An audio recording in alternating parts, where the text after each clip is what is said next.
पक्का करेंगे? मैं गलती करूं तो आप लोग नाराज नहीं होके रहे।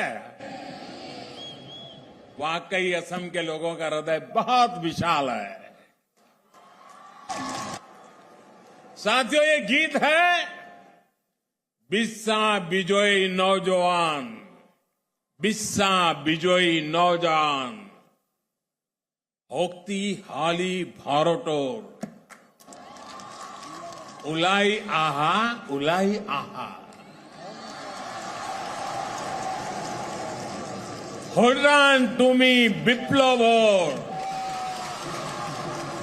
होमो होमो होमो खोटे, मुक्ति जोजारू होशियार, मृत्यु विजय कोरिबो लागिबो, स्वाधीनता खुली यार। साथियों, असम के आप सभी लोग इसका अर्थ बहुत भली भांति समझते हैं, लेकिन जो लोग देश भर के इस कार्यक्रम को देख रहे हैं, उन्हें भी तो इसका अर्थ बताना जरूरी है कि असम की रगों में, असम के दिल में, असम की युवा पीढ़ी के दिमाग में क्या है। इस गीत में भारत के नौजवानों से आह्वान किया गया है, विश्व विजयी भारत के नौजवान, भारत मां की पुकार को सुनिए। ये गीत युवाओं का आह्वान करता है कि बदलाव का वाहक बनिए। ये गीत भरोसा देता है कि हम मृत्यु पर विजय पाएंगे और स्वाधीनता के द्वार खोलेंगे। साथियों, ये गीत तब लिखा गया था जब आजादी ही सबसे बड़ा सपना था। भारत आज आजाद है और आज विकसित भारत का निर्माण हम सभी का सबसे बड़ा सपना है। हमें देश के लिए जीने का सौभाग्य मिला है। मैं देश के नौजवानों से, असम के नौजवानों से आह्वान करूंगा, मेरे भारत के युवाओं, आप में विश्व विजय करने का सामर्थ्य है। अब आगे बढ़िए, तेज गति से विकास की बागडोर संभालिए, विकसित भारत के द्वार खोलिए। साथियों, बहुत से लोग मुझसे कहते हैं कि मैं इतने बड़े बड़े लक्ष्य कैसे तय कर लेता हूं, किसके भरोसे विकसित भारत की बात करता हूं। जवाब बहुत आसान है।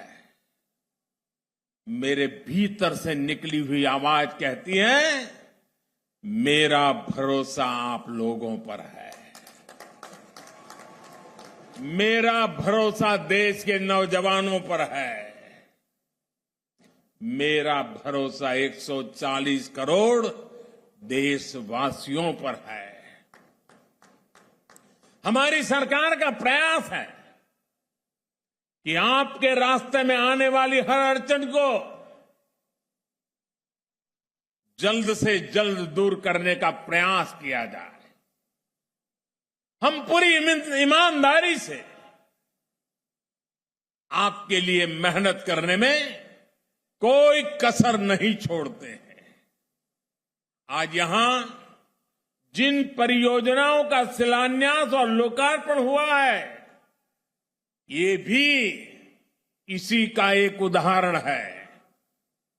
भाइयों और बहनों, दशकों तक हमारे देश में कनेक्टिविटी को बहुत सीमित दायरे में देखा गया। कोई व्यक्ति एक जगह से दूसरी जगह कैसे पहुंचे, सब इसी को कनेक्टिविटी माना जाता था। इसमें भी भारत की क्या स्थिति थी, ये असम और नॉर्थ ईस्ट के आप लोग भली भांति जानते हैं। पिछले 9 वर्षों में हमने कनेक्टिविटी को लेकर उस पुरानी अप्रोच को ही बदल दिया है। आज हमारे लिए कनेक्टिविटी 4 दिशाओं में एक साथ काम करने वाला महायज्ञ है। आज जिस कनेक्टिविटी पर देश काम कर रहा है उसके 4 आयाम है। तो बिहू महोत्सव पर ये खास भव्य कार्यक्रम वहां चल रहा था जहां आप सुन रहे थे प्रधानमंत्री नरेंद्र मोदी को। और देश हित में इस वक्त की बड़ी खबर आपको बता दें, दिल्ली में शराब घोटाले में सीबीआई ने दिल्ली के मुख्यमंत्री अरविंद केजरीवाल को पूछताछ के लिए बुलाया है। ये बड़ी खबर, सीबीआई ने 16 अप्रैल को पूछताछ के लिए दिल्ली के मुख्यमंत्री अरविंद केजरीवाल को बुलाया है। शराब घोटाले में केजरीवाल से पूछताछ होगी। अब सवालों का सामना अरविंद केजरीवाल को भी करना पड़ेगा। अरविंद केजरीवाल को सीबीआई ने बुलाया है। 16 अप्रैल को सवालों का सामना अरविंद केजरीवाल को करना होगा। सीबीआई ने 11 बजे सुबह का वक्त दिया है। 16 अप्रैल को अरविंद केजरीवाल को सीबीआई के सामने पहुंचना है, सवालों का सामना करना है। ये बड़ी खबर आपको बता दें, शराब घोटाले से जुड़ी ये बड़ी खबर। दिल्ली में शराब घोटाले में सीबीआई ने दिल्ली के मुख्यमंत्री सभी पत्रकार बंधुओं को नमस्कार। जिस दिन दिल्ली की विधानसभा में दिल्ली के मुख्यमंत्री अरविंद केजरीवाल जी ने कहा था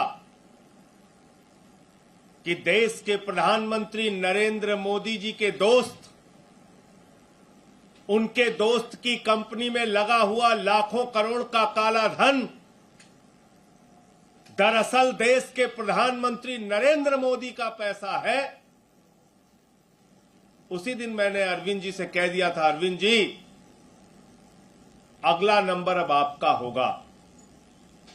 ये लोग सारे जतन करेंगे प्रधानमंत्री के भ्रष्टाचार को दबाने के लिए, क्योंकि अरविंद जी ने सिलसिलेवार तरीके से, बहुत ही कन्विंसिंग तरीके से एक एक चीज परत दर परत करके दिल्ली की विधानसभा में देश को यह समझाने का प्रयास किया था कि ये जो सारा भ्रष्टाचार का लाखों करोड़ का काला धन मोदी जी के दोस्त की कंपनी में लगा है, ये मोदी जी का पैसा है। ये मोदी जी के भ्रष्टाचार का पैसा है, लाखों करोड़। और उसी दिन से दिल्ली के मुख्यमंत्री के खिलाफ, अरविंद जी के खिलाफ मोदी जी ने यह साजिश रचना शुरू कर दिया। और आज सीबीआई का सम्मन आ गया। केजरीवाल को सीबीआई का सम्मन भेज रहे हैं। मैं आपको बताना चाहता हूं प्रधानमंत्री जी, आपकी सरकार और आप सर से लेकर पांव तक भ्रष्टाचार में डूबे हुए हैं। और अरविंद केजरीवाल जी की लड़ाई ये सीबीआई का सम्मन भेजने से रुकेगी नहीं। देश के सामने आपके काले कारनामों को उजागर करने का काम अरविंद जी ने जिसकी शुरुआत दिल्ली की विधानसभा से की है, वो जारी रहेगी, रुकेगी नहीं। पूरे देश में वो अभियान जारी रहेगा। 16 तारीख को अरविंद केजरीवाल को गिरफ्तार करने की, अरविंद केजरीवाल को जेल में डालने की, अरविंद केजरीवाल के खिलाफ यह बड़ी कार्रवाई करने की जो साजिश आपने रची है, इस साजिश से, इस कार्रवाई से, इस अभियान से अरविंद केजरीवाल की आवाज रुकने वाली नहीं है। यह देश के एक एक घर में आवाज पहुंचेगी। यह देश के एक एक गांव में आवाज पहुंचेगी। एक एक गली मोहल्ले में आवाज पहुंचेगी कि आपने लाखों करोड़ रुपए का काला धन अपने दोस्त की कंपनी में लगाया है और मिलकर भ्रष्टाचार किया है। इसलिए यह आम आदमी पार्टी है, यह अरविंद केजरीवाल है। जिस अरविंद केजरीवाल ने पूरे देश को एक शिक्षा का मॉडल दिया, स्वास्थ्य का मॉडल दिया, बिजली पानी का मॉडल दिया, दिल्ली की जनता के लिए दिन रात परिश्रम किया, काम किया, देश के लोगों के लिए अपने इनकम टैक्स के कमिश्नर की नौकरी को लात मार के देश और समाज की सेवा करने का संकल्प लेके आगे बढ़े, वो अरविंद केजरीवाल है, जिन्होंने 13 दिन का अनशन रख के भ्रष्टाचार के खिलाफ लड़ाई लड़ने का काम किया। तो आपकी इस एक नोटिस से अरविंद केजरीवाल की लड़ाई, भ्रष्टाचार के खिलाफ उनकी मुहिम रुकने वाली नहीं है। आपके दोस्त के साथ मिलकर जो आपने लाखों करोड़ का घोटाला किया है, उस घोटाले की कहानी तो अब पूरे देश को बताना जरूरी है। देश के हर गांव, हर घर, हर मोहल्ले में पहुंचाना जरूरी है। तो मैं सिर्फ यही कहना चाह रहा हूं कि ये जो एक प्रयास किया गया दिल्ली की विधानसभा में अरविंद केजरीवाल जी के भाषण के बाद ये नोटिस से धमकाने का जो प्रयास किया गया है, ये गिरफ्तारी की जो साजिश रची गई है, इससे ना अरविंद केजरीवाल, ना आम आदमी पार्टी, ना आम आदमी पार्टी का एक भी नेता, ना एक भी कार्यकर्ता न झुकने वाले हैं, न डरने वाले हैं। केजरीवाल जी पहले भी आपसे लड़ते रहे हैं, आगे भी लड़ते रहेंगे। आपके कोई प्रश्न हो आप पूछ सकते हैं। ये तमाम लड़ाइयां, ये संघर्ष, केजरीवाल के ऊपर तो बहुत सारी मुसीबतें आई, समय समय पे आई, बहुत कार्रवाइयां हुई इनके खिलाफ। कभी सीबीआई का छापा दफ्तर पे मार दिया, कभी मंत्रियों को गिरफ्तार किया, कभी विधायकों को गिरफ्तार किया। न दिल्ली की जनता का काम रोका, न भ्रष्टाचार के खिलाफ लड़ाई रोकी, और ये लड़ाई जारी रहेगी। क्या मुख्यमंत्री जांच में शामिल होंगे? पूछताछ के लिए जाएंगे उस दिन? जाएंगे 16 तारीख। देखिए, ऐसा है कि नोटिस अभी मिली है और 16 तारीख को अरविंद केजरीवाल जी जाएंगे। लेकिन मैंने जैसा आपको कहा कि भ्रष्टाचार के खिलाफ उनकी लड़ाई, नरेंद्र मोदी जी ने जो महाघोटाला किया है अपने दोस्त की कंपनी में लाखों करोड़ रुपए का काला धन लगा के, उस लड़ाई को कोई अब रोक नहीं पाएगा। ये चाहे जितनी नोटिस की धमकी, गिरफ्तारी की धमकी, चाहे जो कुछ भी कर ले, लेकिन अब देश के सामने इस महाभ्रष्ट सरकार के, महाभ्रष्ट प्रधानमंत्री का सच बताने की मुहिम जारी रहेगी। सर, आप लोगों ने बहुत सारे इश्यूज उठाए हैं बीजेपी के अगेंस्ट में। कौन सा मुद्दा ऐसा था जिसके कारण आपको लगता है अरविंद केजरीवाल जी को? मोदी के दोस्त की कंपनी में मोदी का लाखों करोड़ का काला धन, यही तो बोला था दिल्ली की विधानसभा में अरविंद जी ने। और उसी दिन मैंने कह दिया था, अरविंद जी, ये आपने जो सच उजागर किया है, ये सच बर्दाश्त नहीं कर पाएंगे प्रधानमंत्री जी। ये सच उनको बर्दाश्त नहीं होगा। मैंने तो पिछले 3 दिनों से बताया कि किस तरीके से ईडी की पूरी झूठी कार्रवाई चल रही है।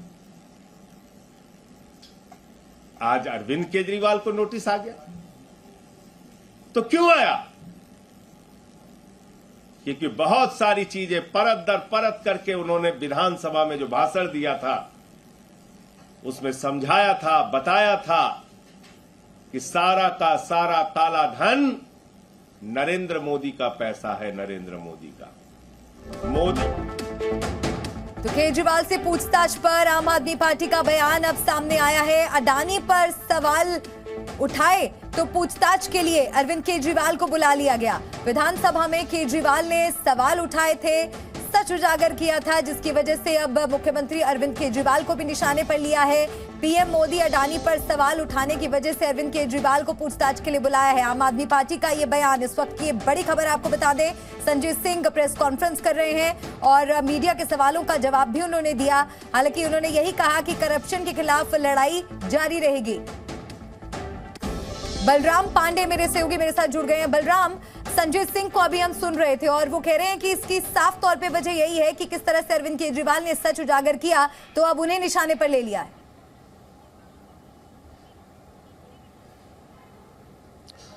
बिल्कुल, देखिए, संजय सिंह ने प्रेस वार्ता में स्पष्ट कहा है कि जिस तरीके से दिल्ली की विधानसभा में अरविंद केजरीवाल ने ये सवाल खड़े किए थे कि अडानी की कंपनी में ये काला धन किसका है, और आज उसी का नतीजा है कि उन्हें सीबीआई ने समन जारी करके पूछताछ के लिए बुलाया है। हालांकि संजय सिंह ने यह भी कहा है कि भ्रष्टाचार के खिलाफ हमारी लड़ाई लगातार जारी रहेगी और आगे भी हम इसी तरीके से भ्रष्टाचार के खिलाफ लड़ते रहेंगे।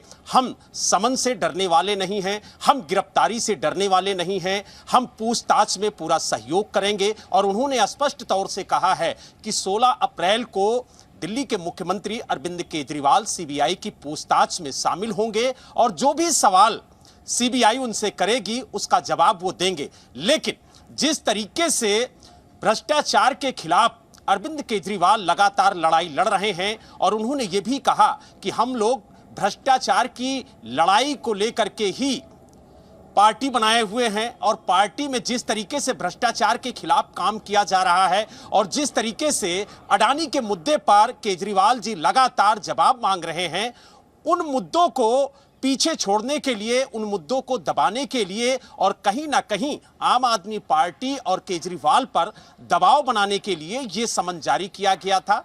और जिस तरीके से उन्होंने कहा कि हम 16 अप्रैल को पूछताछ में पूरा सहयोग करने के लिए तैयार हैं और लगातार जब जब ईडी और सीबीआई ने आम आदमी पार्टी सारी बात एजेंसियों को बताई और एजेंसी कार्रवाई करके अभी इनके सारे लोगों को पकड़ रहे हैं। और अभी अरविंद केजरीवाल का नंबर आया है क्योंकि जिन लोगों को पकड़ा गया है वो सभी लोगों की जो एक ही बात है वो अरविंद केजरीवाल के ऊपर जाती है कि सबका पैसा अरविंद केजरीवाल के कहने से ही ट्रांसफ़र होता था। अरविंद केजरीवाल ही बताता था कि वो पैसा कहाँ पर जाएगा, किसके पास जाएगा, कौन से इलेक्शन में कितना पैसा यूज़ होगा। ये सारी जानकारी अरविंद केजरीवाल के बिना इस पार्टी में और कोई नहीं दे सकता है। तो अरविंद केजरीवाल का कोई बुलाया जाना सीबीआई को मुझे कोई आश्चर्यजनक नहीं है। ऐसा मुझे लगता था कि एक दिन ज़रूर होगा और ये दिल्ली की जनता की बहुत बड़ी जीत है। दिल्ली की जनता के ऊपर में जो एक अपना विश्वासघात हो रहा था, उनके अपना विश्वास के ऊपर में डाका डाला गया था, ये उनकी बहुत बड़ी जीत है और मैं दिल्ली की जनता को बधाई देना चाहता हूँ। तो आप सुन रहे थे परवेश वर्मा, बीजेपी सांसद है। और एक बार फिर से हम बलराम के पास जाते हैं। बलराम, 2021 में जब दिल्ली की नई आबकारी नीति लागू हुई तब दावा हुआ कि राजस्व बढ़ेगा, लेकिन आम आदमी पार्टी की मुश्किलें जरूर बढ़ गई। पहले से ही मनीष सिसोदिया जेल में है और उनके लिए मुश्किलें लगातार बढ़ती ही चली जा रही हैं। वैसे में अरविंद केजरीवाल को भी समन होना सीबीआई की तरफ से, आगे क्या रास्ता आम आदमी पार्टी के लिए?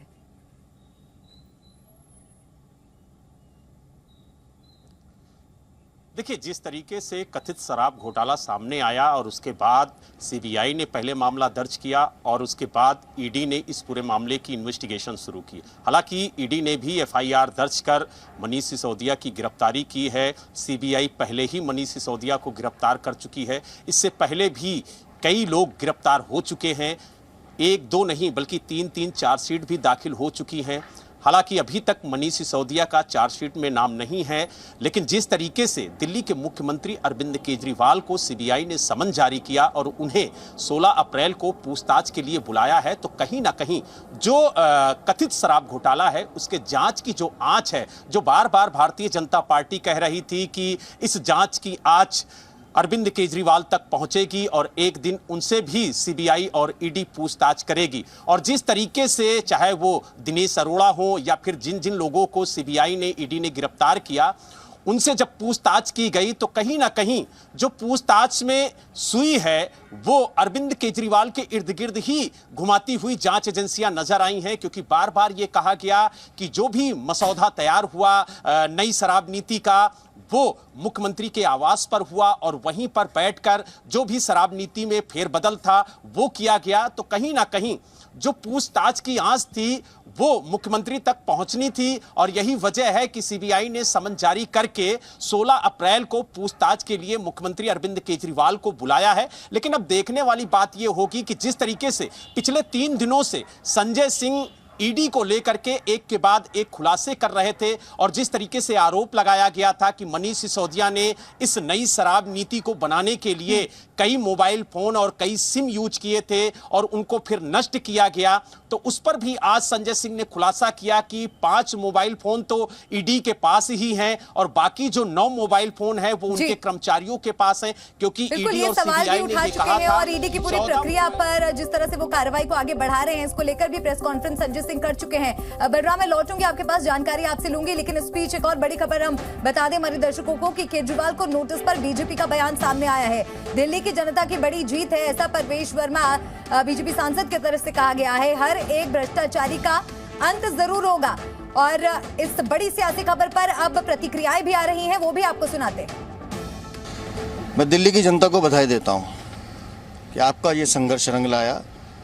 और मुझे उम्मीद है कि जांच एजेंसी जल्द ही नतीजे पे पहुंचेगी और उनके भ्रष्टाचार का खुलासा होगा। मैं दिल्ली की जनता को फिर बधाई देता हूं। लेकिन अरविंद केजरीवाल के पास कोई पोर्टफोलियो नहीं है और एक तरह से अभी तक जो अरेस्टिंग हुई है, चाहे वो सत्येंद्र जैन का मामला हो, चाहे मनीष सिसोदिया का मामला हो, डायरेक्ट इन्वॉल्वमेंट अभी तक एस्टेब्लिश नहीं हुई है। मैं 2 कारण बताता हूं। आपको एक बार सी अरविंद का वो स्टेटमेंट ध्यान से पढ़ना चाहिए जिसमें उन्होंने कहा कि मुझे मनीष सिसोदिया ने फ़ोन कर मुख्यमंत्री आवास बुलाया और जब मैं वहाँ पहुँचा तो अरविंद केजरीवाल बतौर मुख्यमंत्री वहाँ बैठे थे।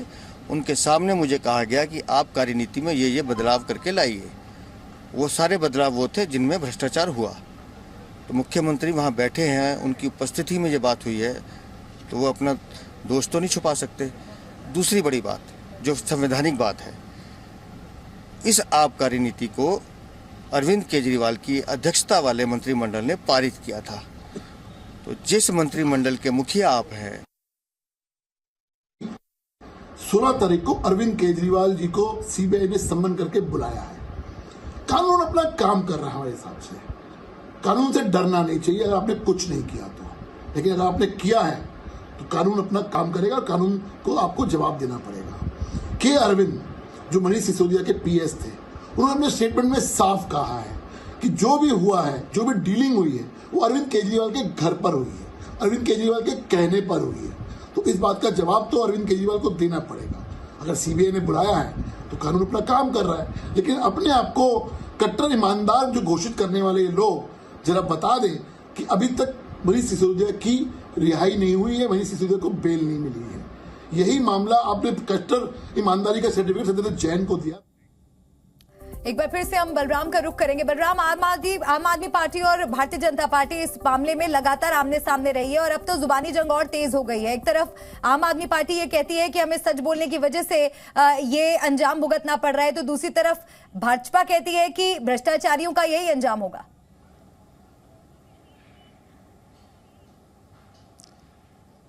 देखिए, भारतीय जनता पार्टी जब भी इस मामले को लेकर के प्रेस वार्ता करती थी या जब भी प्रदर्शन करती थी तो वो बार बार ये कहती थी कि जो इस भ्रष्टाचार के मुखिया हैं वो अरविंद केजरीवाल हैं और उनके खिलाफ भी जांच की आंच पहुंचेगी और जल्द ही उनसे भी सीबीआई और ईडी पूछताछ करेगी।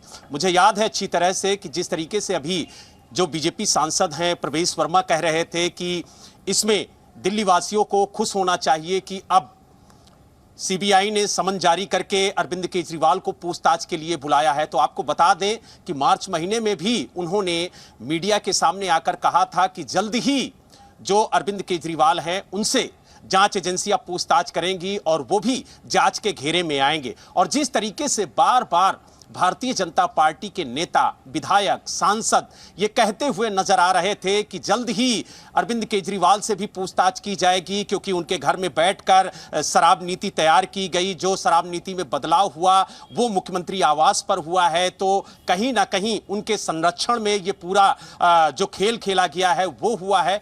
तो जिस तरीके से सीबीआई ने नोटिस जारी की और जिस तरीके से आपने दिखाया कि भारतीय जनता पार्टी एक के बाद एक बयान जारी कर रही है, उनके नेता एक के बाद एक ये कहते हुए नजर आ रहे हैं कि अरविंद केजरीवाल से पूछताछ के लिए सम्मन जारी होना कोई आश्चर्यचकित बात नहीं है, ये तो होना ही था। तो आपको बता दें अब 16 अप्रैल को पूछताछ के लिए सीबीआई ने मुख्यमंत्री अरविंद केजरीवाल को बुलाया है। अब देखने वाली बात यह होगी कि जो अब तक की जांच हुई है, जो अब तक पूछताछ हुई है, उसमें क्या कुछ निकला है और किन सवालों को अरविंद केजरीवाल के सामने सीबीआई रखेगी। क्योंकि जिस तरीके के सवाल मनीष सिसोदिया के सामने रखे गए थे, उसी तरह के सवाल अन्य आरोपियों के सामने भी रखे गए थे, कुछ नया नहीं था। लेकिन अब देखने वाली बात यह होगी कि जब दिल्ली के मुख्यमंत्री अरविंद केजरीवाल से पूछताछ होगी तो उनके सामने किस तरह के सवाल रखे जाएंगे। क्योंकि सवाल यह भी उठता है कि अभी तक कोर्ट में ना सीबीआई और ना ही ईडी ये तथ्य रख पाई है कि मनीष सिसोदिया का इस कथित शराब घोटाले में किस तरह से इन्वॉल्वमेंट है और किस तरीके से इनके खिलाफ जो साक्ष्य हैं वो मिले हैं। यही वजह है कि बार बार आम आदमी पार्टी और दिल्ली सरकार ये कहती हुई नजर आती है कि अभी तक कोई सबूत नहीं मिले हैं, लिहाजा मनीष सिसोदिया को रिहा किया जाए। लेकिन अब जिस तरीके से दिल्ली के मुख्यमंत्री और आम आदमी पार्टी के मुखिया अरविंद केजरीवाल को ही समन जारी करके पूछताछ के लिए बुलाया गया है, तो कहीं ना कहीं अब एक बड़ा संदेश देने की कोशिश की जा रही है कि जो इन्वेस्टिगेशन है, जो जांच है, उसकी आंच अरविंद केजरीवाल तक पहुंच रही है। और जिस तरीके से खास तौर से अगर बात की जाए भारतीय जनता पार्टी के नेता, विधायक, सांसद एक के बाद एक हमलावर होते हुए नजर आ रहे हैं, तो उसको देखते हुए जिस तरीके से संजय सिंह ने, जो आम आदमी पार्टी के राज्यसभा सांसद हैं और पार्टी के वरिष्ठ नेता हैं, उन्होंने भी बताया कि हमारा नाम किस तरीके से ईडी ने 6 जनवरी को अपनी चार्जशीट में दाखिल किया। उन्होंने ये भी आरोप लगाया कि हमने 12 दिसंबर को जब सदन के अंदर अडानी के खिलाफ जांच की मांग की तो हमें ईडी ने बिना जानकारी दिए हमारे नाम को चार्जशीट में दाखिल कर दिया। और उन्होंने यह भी बताया कि जिस तरीके से समन जारी करके अरविंद केजरीवाल को पूछताछ के लिए सीबीआई ने बुलाया है, तो इससे उन्हें आश्चर्य नहीं है, क्योंकि उन्होंने पहले ही अरविंद केजरीवाल से कहा था कि जब आपने सदन में यह मुद्दा उठाया है तभी से यह सुनिश्चित हो गया कि आपको भी पूछताछ के लिए बुलाया जाएगा और आप पर भी दबाव बनाने के लिए समन जारी होगा, आपसे भी पूछताछ होगी, ताकि इस भ्रष्टाचार के खेल को आप उजागर ना करें।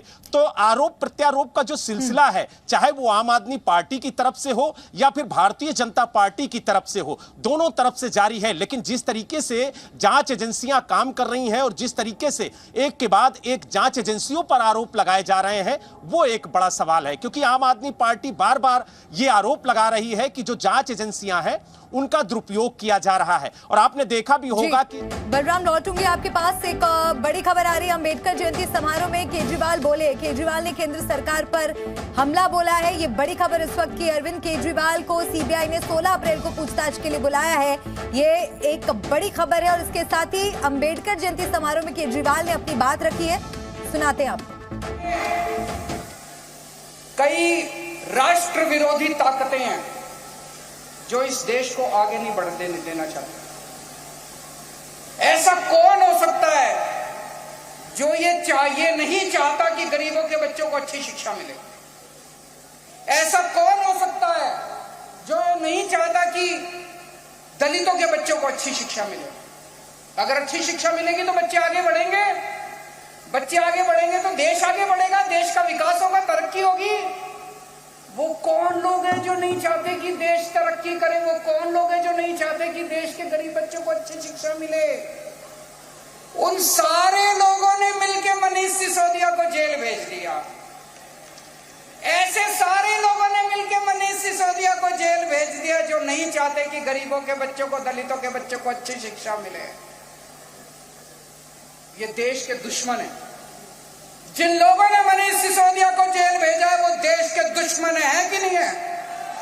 वो देश के दुश्मन है, वो नहीं चाहते कि देश तरक्की करे। और इतिहास गवाह है, इतिहास के अंदर कितने ऐसे उदाहरण हैं जिस व्यक्ति ने समाज के अंदर शिक्षा का प्रचार प्रसार करने की कोशिश करी, जिस भी व्यक्ति ने शिक्षा का प्रचार प्रसार करने की कोशिश करी, इतिहास में तानाशाह ने उसी को उठा के जेल के अंदर डाल दिया। आज दिन भर माफिया अतीक अहमद को लेकर खबरें आती रही। बस थोड़ी देर पहले एक और बड़ी खबर आई कि माफिया अतीक अहमद ने अपने बेटे असद के एनकाउंटर के गम में खाना पीना छोड़ दिया है। पुलिस रिमांड में अतीक का रो रो कर बुरा हाल है। अतीक अहमद से लगातार पूछताछ हो रही है और जब भी पुलिस अधिकारी कोई सवाल पूछते हैं तो वो कहता है कि उसे असद की मिट्टी में जाने दिया जाए, यानी असद के जनाजे में उसे जाने दिया जाए। हालांकि यूपी पुलिस पहले ही ये बात कह चुकी है कि सुरक्षा कारणों से अतीक और उसके भाई अशरफ दोनों में से किसी को भी जनाजे में शामिल होने की इजाजत नहीं दी जाएगी। पुलिस की हिरासत में अतीक क्या कह रहा है और अपने गैंग मेंबर्स के लिए वो क्या कोडवर्ड्स यूज करता था, इस स्पेशल रिपोर्ट में देखिए।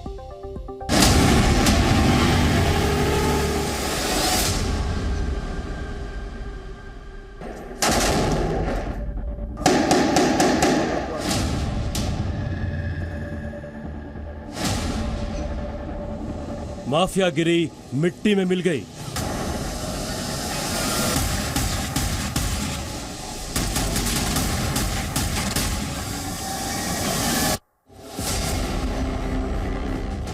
अतीक की प्लानिंग धरी रह गई।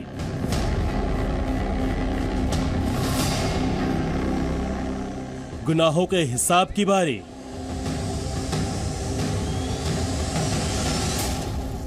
माफिया पर हेकड़ी पड़ी भारी।